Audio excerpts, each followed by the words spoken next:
আসসালামু আলাইকুম, welcome back to আমার ভিডিও। আর আজকের ভিডিওটি মূলত আমি অফিস থেকে আসার সময় চাউল নিয়ে আসছি। তো এই টাইমে আজকের ভিডিওটি শ্যুট করা হয়েছে। তো কেমন আছেন? ভালো আছেন নিশ্চয়ই। আমি আলহামদুলিল্লাহ ভালো আছি।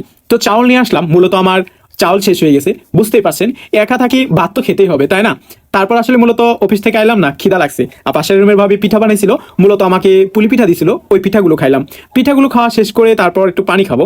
এই সময় মনে হলো ওরা বলতেছে যে কি করতেছেন, তো আমি বললাম আসলে পিঠা খাচ্ছি। তো ওদেরকেও পিঠা দিলাম, তারপর ওরাও খালো। দেন পর পানি খেলাম, পানি টানি খাওয়া দাওয়া শেষ করে মূলত আজকে রান্না করতে হবে। তো আজকে রান্নাতে কি রেসিপি আপনাদের দেখাবো, একটা চমৎকার রেসিপি দেখাই। তো চলেন, এই রেসিপিটা শিখে রাখেন, জীবনে ভালো কিছু কাজে লাগবে। যখন রুমে কিছুই থাকবে না, তখন এই রেসিপিটা করে খেতে পারবেন।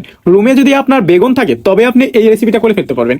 এই রেসিপিটা কিন্তু তেমন কিছু লাগে না, শুধুমাত্র একটা বেগুন হলেই যথেষ্ট। বেগুনগুলোকে প্রথমে ফালা ফালা করে কেটে নেবেন। ফালা ফালা মানে বুঝতেছেন তো, এগুলোকে মাস্ক বরাবর একটা করে ফালা ফালা করে কাটা নেবেন। মাছ বরাবর কাটা ফালা করে কাটা হয়ে গেলে মূলত এই বেগুনটাকে আপনি ধুয়ে নেবেন। বেগুন কিন্তু আপনি আগেও ধুইতে পারেন। বেগুন যদি আপনি আগে দেন, তাহলে ভিটামিনের C, vitamin D, vitamin iron সবকিছুই থেকে যাবে। কিন্তু আমি আগে ছিলি নাই, কিংবা আগে আমি ধুই নাই, তো এটা আমার ভুল হয়েছে। তো তার জন্য ক্ষমা চাই। তো দেখতেই থাকেন। তারপর আমি বেগুনগুলোকে আসলে আমি ধুয়ে নিচ্ছি।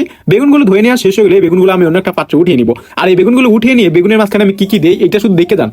এটা শুধু দেখতে দেন, আমি যেইগুলো দেই সেইগুলো দেওয়ার ইউজ করার চেষ্টা করবেন। দিবেন লবণ, দিবেন হলুদ, দিবেন পরিমাণ মতো ঝাল এবং মরিচে কিংবা ধনিয়ার গুঁড়া। দেওয়ার পর হাত দিয়ে এটাকে ডলে ডলে পরিষ্কার করবেন। অথক্য ডলে ডলে পরিষ্কার নয়, বরং ডলে ডলে এইগুলোকে সবগুলোকে একদম মশলা মাখিয়ে নেবেন। মশলা মাখানো শেষ হয়ে গেলেই তো এর মানে আসল প্রক্রিয়া শুরু হয়ে যাবে। যখন দেখবেন এইগুলো সবগুলো মশলা মাখানো শেষ, এগুলোকে নিয়ে চলে যাবেন চুলায়। চুলায় যাবেন এটাকে শিক কাবাব করার জন্য, মূলত চুলায় যাবেন এটাকে ভাজার জন্য।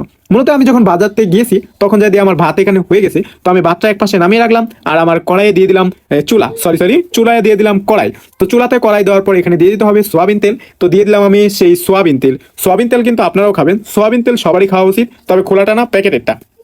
তো আমরা সোয়াবিন তেল দেওয়া শেষ, এবার দিয়ে দেবো সেই চাক চাক ফালা ফালা করে কাটা সেই এই বাগুনের ফালিগুলা। তো এই বাগুনের ফালিগুলা দিয়ে মূলত আপনি 10-12 মিনিট ওয়েট করবেন। 10-12 মিনিট ওয়েট করলে দেখবেন কিছুক্ষণ পর যখন আপনি এটা উল্টাবেন, তখন এটা মানে দেখতে ইয়ামি লাগবে, খেতেও কিন্তু খুব সুস্বাদু মনে হবে। তো শেষেরটা দেওয়ার সময় কিন্তু এইভাবে মশলা ভরিয়ে দিবেন, এতে পরিমাণ আপনার একটা মশলাও কম হবে না। তো এই দিকটা যখন আপনি উল্টাবেন, তারপর উঠলে দেখবেন এক পাশে একদম কালাবোনা হয়ে গেছে। ভাই বানাতে চেয়েছিলাম বেগুনের বড়া, হয়ে গেছে এটা কালাবোনা, কিন্তু কিছু করার নেই, তারপরে এভাবেই খাইতে হইব।